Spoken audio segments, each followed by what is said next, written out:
आपले पंतप्रधान नरेंद्रजी मोदी यांनी नुकतेच काही आव्हानं केली आहेत. भारतीय जनतेसाठी त्यांनी जी आव्हानं केली आहे त्याचं एक निश्चितच महत्त्व आहे. त्यातील पहिलं एक आव्हान आहे की वर्षभर कोणत्याही समारंभासाठी सोन्याची खरेदी करू नये. तात्विक पाहता हे आव्हान काही चुकीचं आहे असं म्हणता येणार नाही. याचं कारण असं आहे की सोनं काही आपल्याकडे त्याचं उत्पादन होत नाही. भारतामध्ये काही सोन्याच्या फारशा खाणी नाहीत. त्यामुळे आपल्याला विदेशातून सोने आयात करावे लागते आणि त्यासाठी मोठ्या प्रमाणात परदेशी जे डॉलरमध्ये जे चलन आहे ते चलन आपल्याला द्यावे लागते आणि त्याची आता टंचाई निर्माण झालेली आहे. त्यासाठी त्यांनी वर्षभर सोने खरेदी करू नये असं आवाहन केलेलं आहे. माझ्या दृष्टीने हे आवाहन तात्विकदृष्ट्या योग्य असलं तरी काही ठिकाणी व्यावहारिकदृष्ट्या हे योग्य नाही असं मला वाटतं. कारण आपल्याकडे लग्न समारंभामध्ये मुलीला मंगळसूत्र, सोन्याचं मंगळसूत्र देणं हे एक सौभाग्याचं लक्षण आणि एक अति आवश्यक जो घटक आहे त्यात समजण्यात येतो.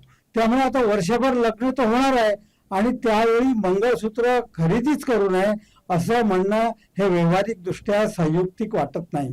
त्यामुळे जे जे आई वडील आपल्या मुलीचं लग्न करतील ते निश्चितच मंगळसूत्राची खरेदी करतील. आता दुसरी गोष्ट आहे की मोठ्या प्रमाणात सोने खरेदी करू नये हे आव्हान योग्य आहे असं म्हणता येईल. पण एक गोष्ट लक्षात घ्यायला पाहिजे की मोठ्या प्रमाणात सोने खरेदी करणारे हे भारतामध्ये मोजके लोक आहे. 80 कोटी लोक तर असे आहे की त्यांना फुकटमध्ये आपल्याला धान्य द्यावं लागतं, इतके ते गरीब आहे. त्यामुळे हे जवळजवळ 60% लोक तर आहे हे तर सोने खरेदीपासून अगोदरच बाद झालेले आहेत. मग मध्यमवर्गीय काही प्रमाणात हा सोन्यामध्ये इन्व्हेस्ट करत असतो. त्याचं असं झालं की मागच्या 2-3 वर्षामध्ये सोन्याच्या भावामध्ये इतकी भरमसाठ वाढ झालेली आहे की लोकांचा जो गुंतवणुकीचा कल आहे तो आता सोन्यामध्ये वाढलेला आहे. आपण पाहतो की जे फिक्स डिपॉझिट आपण बँकेमध्ये ठेवतो त्याचे व्याजदर दिवसेंदिवस कमी होत आहे आणि त्याचं रिटर्न अतिशय कमी प्रमाणात मिळत असतं. त्यामुळे लोक काय करतात की अन्य बाबी ज्या गुंतवणुकीच्या त्या शोधतात आणि त्यामधले एक पर्याय हा सोन्याचा पर्याय आहे. सोन्यामध्ये आपण पाहिलं असेल की इतकी भरमसाठ वाढ झालेली आहे त्याच्या किमतीमध्ये की लोकांना त्याच्यामध्ये इंटरेस्ट निर्माण झालेले आहेत आणि लोक त्याच्यामध्ये मोठ्या प्रमाणात गुंतवणूक करतात. परंतु ही जी फिजिकल फॉर्ममध्ये गुंतवणूक होते त्यासाठी मोठ्या प्रमाणात विदेशातून सोनं आयात करावे लागतं. आणखी एक मुद्दा मला या ठिकाणी मांडायचा आहे की सोनं आयात करण्यासाठी जे सरकारवर जो लोड येत आहे, विदेशी चलनाचा जो भार येतो, पण मध्यंतरी आपल्या सरकारनं, रिझर्व्ह बँकेनं मोठ्या प्रमाणात सोन्याची खरेदी केली. आता जर रिझर्व्ह बँक मोठ्या प्रमाणात सोन्याची खरेदी करत असेल आणि ही भाव जर गौरवाने सांगितल्या जात असेल तर सामान्य माणूस सुद्धा सोन्याकडे आकर्षित झाल्याशिवाय राहणार नाही. तर ही दुहेरी किंवा दुटप्पी भूमिका आहे असं लोकांना वाटणं साहजिक आहे की रिझर्व्ह बँक सोन्याची खरेदी करणार आणि आम्हाला म्हणणार की सोन्याची खरेदी करू नका. तर याच्यावर सुद्धा विचार होणं आवश्यक आहे.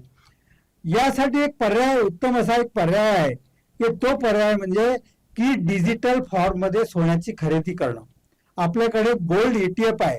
म्युच्युअल फंडाच्या माध्यमातून हे गोल्ड ETF आपण खरेदी करू शकतो. 1 ग्रॅमचा एक ETF अशा पद्धतीनं त्याचं कॅल्क्युलेशन होते आणि तुम्ही चक्क 1 ग्रॅम 1 युनिट सोन्याची सुद्धा खरेदी या माध्यमातून करू शकता.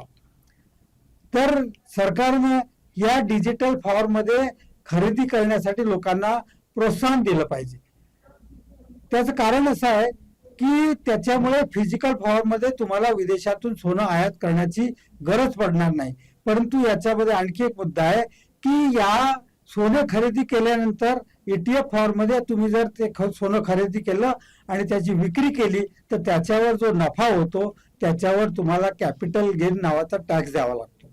तर सरकारला जर डिजिटल गोल्डकडे आकर्षित करायचं असेल तर सरकारनं या डिजिटल गोल्डवर जे कॅपिटल गेन टॅक्स लावला आहे तो जर संपुष्टात आणला तर लोक फिजिकल गोल्ड खरेदी करण्याऐवजी डिजिटल फॉर्म मध्ये गोल्ड खरेदी करतील.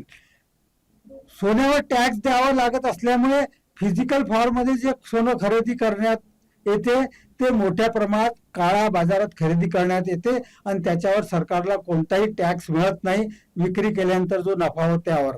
जर डिजिटल गोल्डवर जर सरकारनं हा जर त्याला कॅपिटल गेन टॅक्स म्हणतात तो रद्द केला तर लोक फिजिकल सोन्याऐवजी डिजिटल गोल्डकडे वळतील असं मला वाटते.